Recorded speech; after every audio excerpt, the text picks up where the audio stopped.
Narito na po ang pangunahing ahensya ng pamahalaan sa ilalim pa rin ng Department of Interior and Local Government, ang Bureau of Jail Management and Penology o BJMP na itinatag sa bisa ng Republic Act 6975 taong 1991. Ang BJMP ay may mandatong tiyakin ang maayos na pamamahala ng mga kulungan sa mga lungsod, munisipyo at distrito sa buong bansa.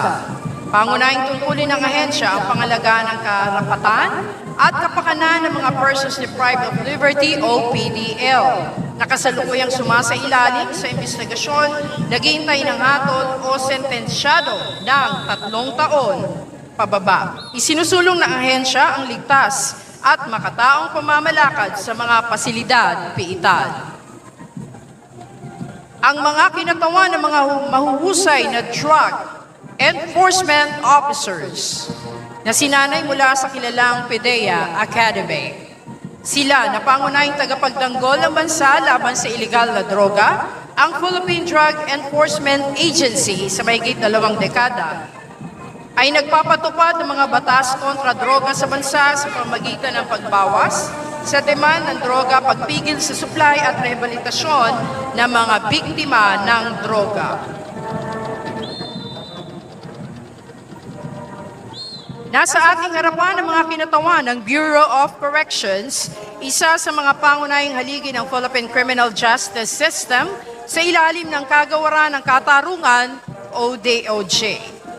Sinasagawa nito ng buong profesionalismo, integridad at taus-puso ang hangarin at tungkuling makapagpabago, taus-puso ang hangarin at tungkuling makapagpabago at mapanatili ang pambansang seguridad sa loob ng mga piitan habang binibigyang daan ng pagbabago, reformasyon at pagbabalik loob ng mga taong ipinagkatiwala sa kanilang pangangalaga. Mga kababayan, ang mga ipinagmamalaking kagamitan sa sakyan para sa pang-operasyong pandigma at sa iba't ibang larangan ng ating sandatahang lakas kabilang ang iba't ibang hanay ng uniformadong ahensya ng ating pamahalaan. Nangunguna rito ang Sabra 105mm light tank mula sa ating Philippine Army na nakadisenyo upang makapagbigay ng mataas na antas ng mobility, firepower at protection para sa ating kasundaluhan. Sumisimbolo ito ng kahandaan, lakas at determinasyon sa pagtatanggol ng ating bayan at soberenya nito. Natutunghayan naman natin ang Atmos 155mm self-propelled howitzer. Uri ng artillery asset na long range, mabilis na gumalaw, nakakabit mismo sa truck na may mataas na mobilidad, mabilis na i-deploy, maikling oras ng pagtugon at maaaring gamitin sa lahat ng uri ng lupain.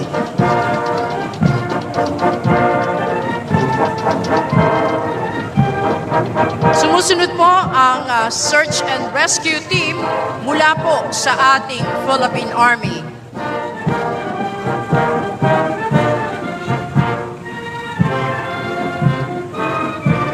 Nagsasagawa sila ng mga operasyon kaugnay po ng humanitarian assistance and disaster response.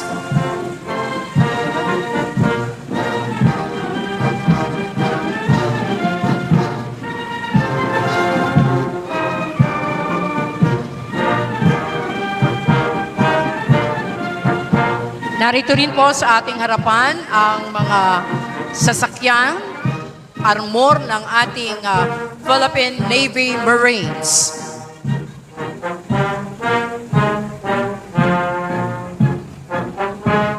Nariyan po ang V300 at ang V150. V300, kilala bilang LOV 300, 6x6 armored personal carrier, may kakayahang magdala ng mga kawal. Ang V150 naman ay armored personal carrier na ginagamit ng ating Philippine Marine Corps.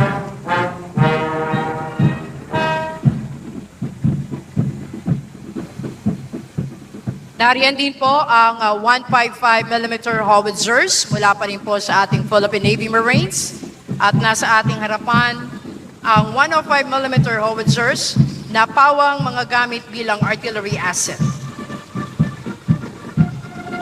Ang Regent Hall inflatable boat, lulan ang ating Special Operations Forces ng ating Philippine Navy Mabilis at magaang na sasakyang pandagat na ginagamit para sa mga operasyong pandagat tulad ng pagpapatrolya, search and rescue, paglilipat ng mga tauhan at kagamitan, gayon din ang maritime interdiction. Nasa ating harapan ang C3 van, command, control, and communication van ng ating Philippine Navy na nagpapadala at tumatanggap ng mga kautusan, pagbabahagi ng impormasyon, koordinasyon ng mga sasakyang pandagat, panghimpapawid at panlupa.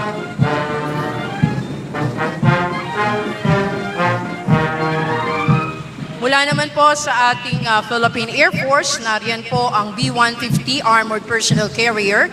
Sasakyang pandigma ginagamit para sa seguridad at depensa ng mga basing panghimpapawid. Ang ating hukbong himpapawid ng Pilipinas ay gumagamit din ng unit, ang Spider Surface-to-Air Missile Defense System na 960th Air Missile Defense Wing na idinisenyo upang protektahan ng mga critical na lugar laban sa banta mula sa ating himpapawid. Ang TPS-14ME ay mobile at long-range na air surveillance radar system ng 580th Aircraft Control at Warning Wing. Dinisenyo para sa mabilisang pag-deploy at madali ang transportasyon.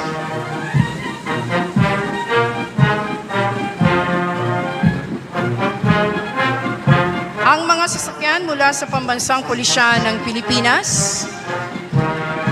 Nariyan po ang ating patrol vehicle na may blinker ng pulisya at public address system. Maaring makalula ng hindi bababa sa 12 tauhan, may angkop na suspensyon para sa kapasidad ng karga nito.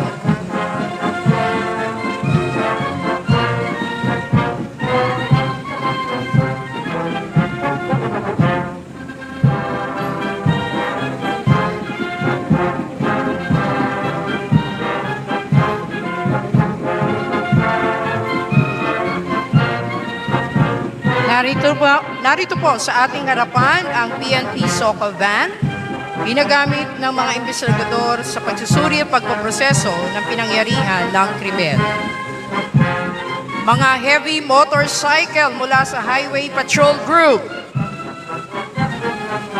Mga light motorcycle mula po sa NCRPO.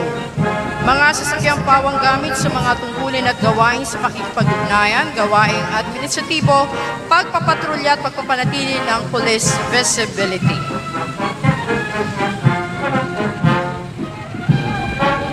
Ang PNP, CBRNE, MDS vans, napapalakas ito ang kakayahan ng mga tagapagpatupad ng batas sa makatukoy at makapigil sa pagpasok ng mga mapanganib na materyales sa mga mahalagang pambansang kaganapan.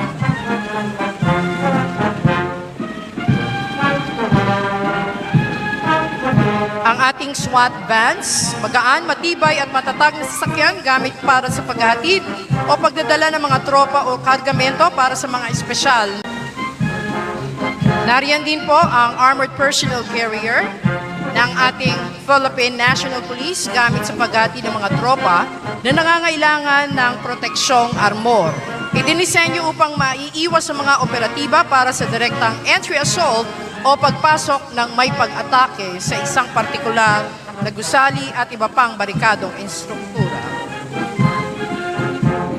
Narito po ang PNP High-Speed Tactical Watercraft, sasakyang pandagat na napakadaling imaniobra, mainam para sa mababaw na katubigan, maaring gamitin sa maritime interdiction o pagharang sa dagat, mga seaborne operation ng Special Action Force Maritime Group at iba pang espesyal na unit. Narito rin po ang rigid-hulled inflatable boats mula po sa ating Philippine Coast Guard, sakay ang Maritime Security and Response Group, ginagamit para sa mabilisang pagtugis boarding operations at maritime safety patrol.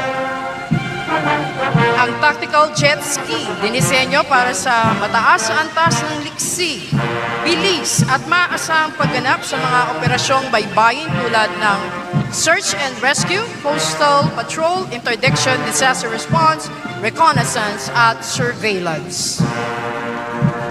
Nariyan din po ang ating mga fire truck mula po sa Bureau of Fire Protection Gayon din po ang ambulansya nito.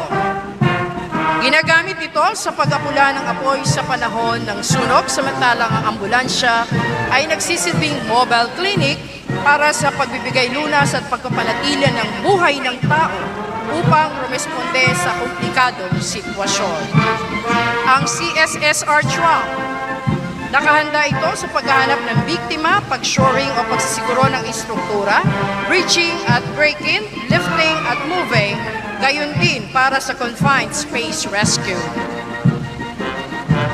Ang BJMP Transport Vehicle, opisyal na sasakyan para sa ligtas at maayos sa paghati ng mga persons deprived of liberty sa korte, ospital o iba pang pasilidad ng militar.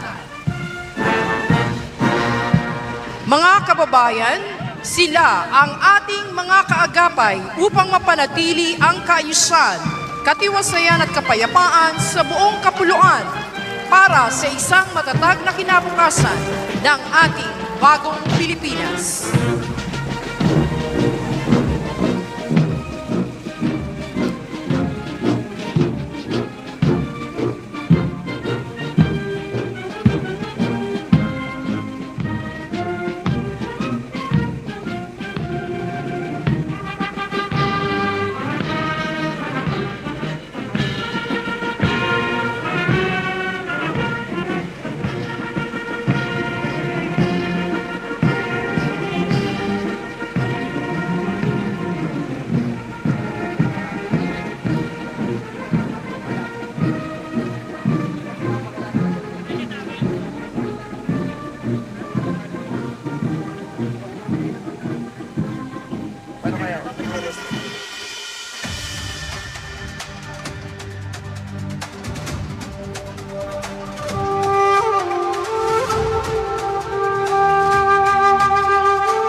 Sa bawat yugto ng ating kasaysayan, may tinig na patuloy na tumatawag. Tinig ng bayan, tinig ng kalayaan, tinig ng pangarap ng sambayanang Pilipino. Ngayong ika-120